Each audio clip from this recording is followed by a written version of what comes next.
तीनों सवाल जो है, एक सवाल में हम 9 सेंटीमीटर कोर वाले घन को बेलन में बदलने पर उसका आयतन क्या होगा, तथा 9 सेंटीमीटर कोर वाले घन को शंकु में बदलने पर उसका आयतन क्या होगा, और 9 सेंटीमीटर कोर वाले एक घन को गोले में बदलने पर उसका आयतन क्या होगा। तो दोस्तों ये सवाल है, और ऐसे सवाल जो है वो कहीं ना कहीं परीक्षाओं में बहुत अधिक पूछे जाते हैं, चाहे वो कक्षा 9 की 10 की परीक्षाएं हो या कोई कंपटीशन एग्जाम हो, जहां पर जो है किसी बेलन को शंकु में या फिर घन को बेलन में या घन को गोले में बदलकर और उसके आयतन में जो कमी होती है उसके बारे में सवाल किया जाता है। तो दोस्तों यहाँ पर आज हम देख लेते हैं कि इस तरीके के तीनों सवालों का हल हम कैसे जानेंगे। तो पहला बेलन है, तो हम बेलन का ही निकाल लेते हैं, बेलन का आयतन क्या होगा, क्योंकि हमारे पास एक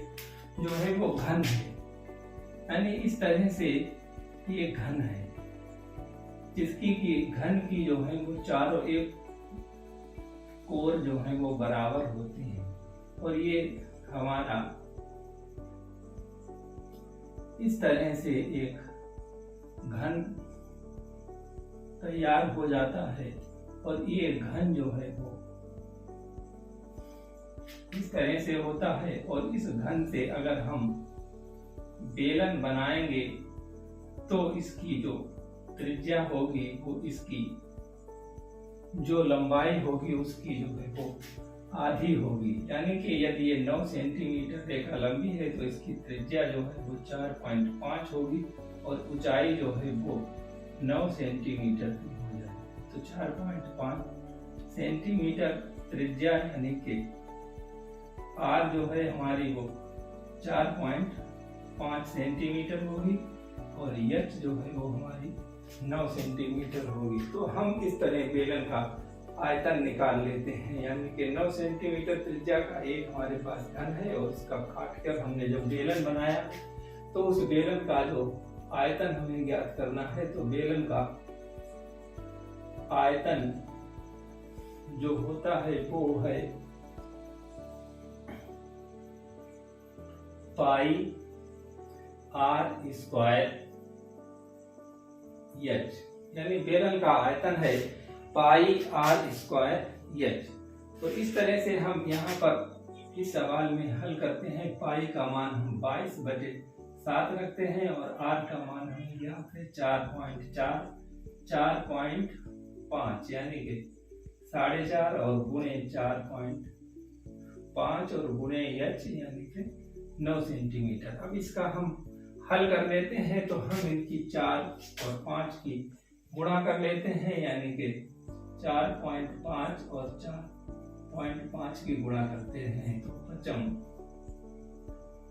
25 आएगा, और 5 चौक 20। 4 से जब गुणा करते हैं तो 4 पंजे 20 और 4 चौक 16 और 2 18। तो इस तरह हम इसे जोड़ लेते हैं, ये हमारा आ जाता है 25 और इधर 0 और 2 20, यानी कि 20.25 आता है। अब हम इसमें 9 की गुणा और कर देंगे, तो 9 पंजे 45 और 9 दूनी 18 और 4 22, तो 22 का 22 हो जाएगा, और 9 दूनी 18। ये हमारा यहाँ पर हो जाएगा 182.25। अब हम इसकी गुणा फिर करेंगे 22 से, और 7 से इसे भाग दे देंगे, तो ये 5 दूनी 10 और 2 दूनी 4 और 1 5 और 2 दूनी 4 2 8 16 और 2 का 3। ये हो जाएगा। इसे हम फिर एक बार उतार लेते हैं, 5 4 6 और 3। अब इसे जोड़ते हैं, 0 5 9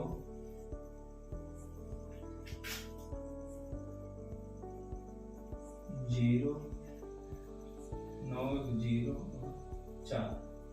यहाँ दशमलव लगा देते हैं, तो इस तरह से हमारी ये गुणा तैयार हो जाती है, और हम इसका जो है 7 से भाग दे लेते हैं। तो जब हम इसका 7 से भाग देंगे तो ये हमारा आ जाएगा 7 28 7 35 7 35 5 0 7 7 49 49 1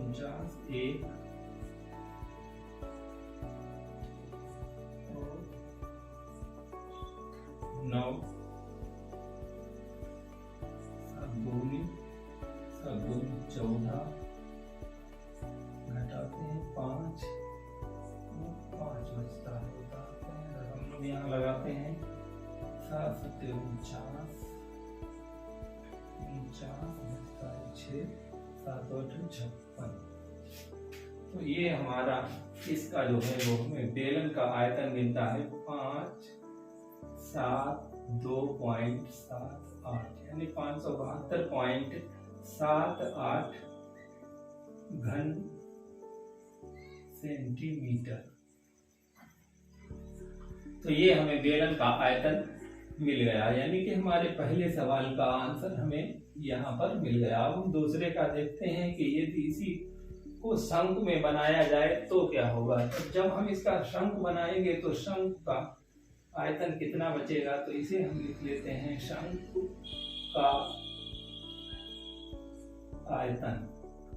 शंकु का आयतन बराबर होता है 1/3 और पाई r² h, यानी कि जो पाई r² h बेलन का आयतन था उसका 1/3 होगा। यानी कि जो हमें ये संख्या प्राप्त हुई है, यानी कि इसका जो हल ये इसका अगर निकालेंगे तो वो निकलेगा 572.78 और इसी को हम 3 से भाग दे दें तो हमारा शंकु का आयतन निकल कर आ जाएगा। तो हम इसे 3 से भाग ही सीधे दे लेते हैं, क्योंकि अभी हमने कैलकुलेशन की है, फिर से कैलकुलेशन करने की कोई जरूरत ही नहीं है। तो दोस्तों हम इसे भाग ही दे लेते हैं 3 एकम 3, यहाँ पर 2 में 27, 3 में 27, ये 27 कट जाते हैं, 2 आते हैं, 0 बढ़ाएंगे और 7 उतार लेंगे, यहाँ दशमलव लगा देंगे और 2 नेम 27, 27 कट गया, 8 आया, यहाँ 6। तो ये हमारा जो बेलन शंकु का आयतन जो आएगा वो हमारा होगा 190.93, यानी कि हमें अब ये प्राप्त हो गया है, हमें शंकु का आयतन प्राप्त हो गया है 190.93। अब हम देख लेते हैं कि यदि 9 सेंटीमीटर वाले इस कोर को हम काट कर गोल बना दें, यानी कि इसे हम अगर बेलन बनाते हैं तब हमारा जो इसका बेलन का आयतन आता है वो आता है 572.78 और जब हम इसका शंकु बना देते हैं तो इसका आयतन आता है 190.93 और जब हम इसका गोला बना देंगे तो इसका आयतन क्या आएगा। तो इसके लिए हम यहाँ पर देख लेते हैं कि गोले का आयतन जो होता है वो है, गोले का आयतन ये होता है 4/3 और पाई r³ यानी r⁻3। तो अब हम इसका 4/3 गुणे 22/7 गुणे जो इसकी त्रिज्या आएगी वो 4.5 होगी। तो 4.5 गुणे 4.5, 4.5 का जब हमने यहाँ पर गुणा किया था तो हमें ये मिल गया था 20/25, यानी कि हमें ये मिला था 20.25। अब इसे हम 4.5 से फिर गुणा करें लेकिन इन दो की जो गुणा हमने कर ली थे, ये 3 है, इसे यहाँ से काट लेते हैं तो 3 एक 3 और 15 1.5 हो गया है। तो हम इसकी गुणा 1.5 से ही कर लें तो ज्यादा सही रहेगा। अब हम इसकी 1.5 से जब गुणा करते हैं तो हम 5 से इसे कर लेते हैं, 5 25 5 और 5 10 तो 2 हो गया और 1 हो गया और 5 2 10 और ये इसे फिर वैसे ही कर देंगे 5 2 0 2 इसे जोड़ते हैं तो ये हो गया 5 और ये हो गया 7 और ये हो गया 3 0 3 और यहाँ से हम इसके दशमलव लगाते हैं तो ये हो गया 30.375। अब इसकी गुणा हम एक बार 22 से कर दें और एक बार 4 से कर लें और 7 से इसे भाग दे दें तो हमें ये मिल जाएगा। यानी कि हम इसे यहाँ पर लिख देते हैं 30.37 और 5। हम इसे 22 से गुणा करते हैं तो 22 से जब हम गुणा करेंगे तो 2 पंजे 10 और 7 दूनी 14 और 1 15 और 2 3 6 और 1 7 और 2 0 0 2 3 6। फिर हम इसे लिख देते हैं 0 5 7 0 6। 22 से गुणा हो गई हमारी 0 5 2 7 और 1 8 6 और 6। और अब हम यहाँ पर 1 2 3 के बाद दशमलव लगा लेते हैं तो ये हमें प्राप्त हो गया। और इसमें हम 4 से फिर गुणा कर देते हैं तो 0 को हम हटा देते हैं, फिर 4 से गुणा करते हैं 4 पंजे 20 और 4 दूनी 8 और 1 और 2 10 8 और 2 10 का 0 और 8 4 और 8 32 और 1 33 यहाँ से लाएंगे 3 4 6 24 24 और 3 27 24 और 2 26। तो ये हमारी गुणा हो गई। हमारे पास जो है वो मिल गया है 2672। इसकी हमें केवल 7 से भाग करना है और हमारा उत्तर आ जाएगा। ऐसा दशमलव का 0 0 है तो हम इसे मिटा सकते हैं। इस तरह से हम इसे यहाँ 7 से भाग कर देंगे। 7 21 इधर इसे जब हटाएंगे तो हमारा बचेगा 5 7 उतारेंगे 7 से 53 और 56 56 घटाते हैं 1 और 3 7 दूनी 14 यानी 7 1 7 और दशमलव लगा देते हैं तो 6 बचता है 7 7 7 8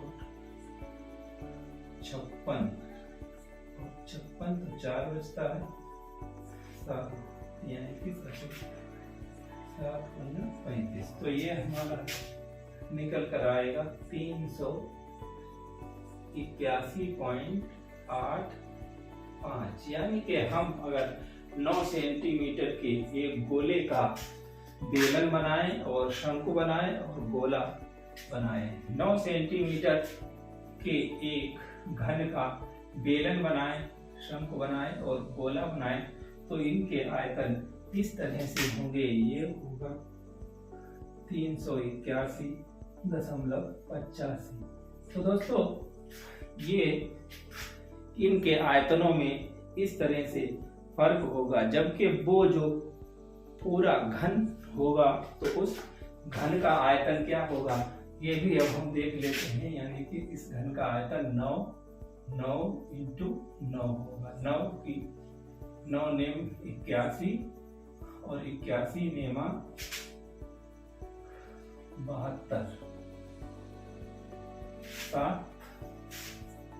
729 होगा और 572.78 होगा और 190.93 होगा और 381.85, यानी कि ये जो है वो घन का आयतन और बेलन का आयतन और शंकु का आयतन और गोले का आयतन। तो इस तरह से दोस्तों हम निकालते हैं कि 9 सेंटीमीटर त्रिज्या से बनने वाले 9 सेंटीमीटर त्रिज्या वाले घन से बनने वाले बेलन, शंकु और गोले के आयतन हमें प्राप्त हो जाते हैं और इनमें इतना डिफरेंस रहता है। तो दोस्तों उम्मीद है कि आपको ये वीडियो पसंद आया होगा और यदि वीडियो पसंद आया हो तो लाइक करें, शेयर करें और कमेंट बॉक्स में बताएं यदि आप और इस तरह से मैथ के इंटरेस्टिंग टॉपिक पढ़ना चाहते हैं तो हमें बताएं, हम आपके लिए टॉपिक लाते रहेंगे। मिलते हैं अगले वीडियो में, तब तक के लिए धन्यवाद। जय हिंद।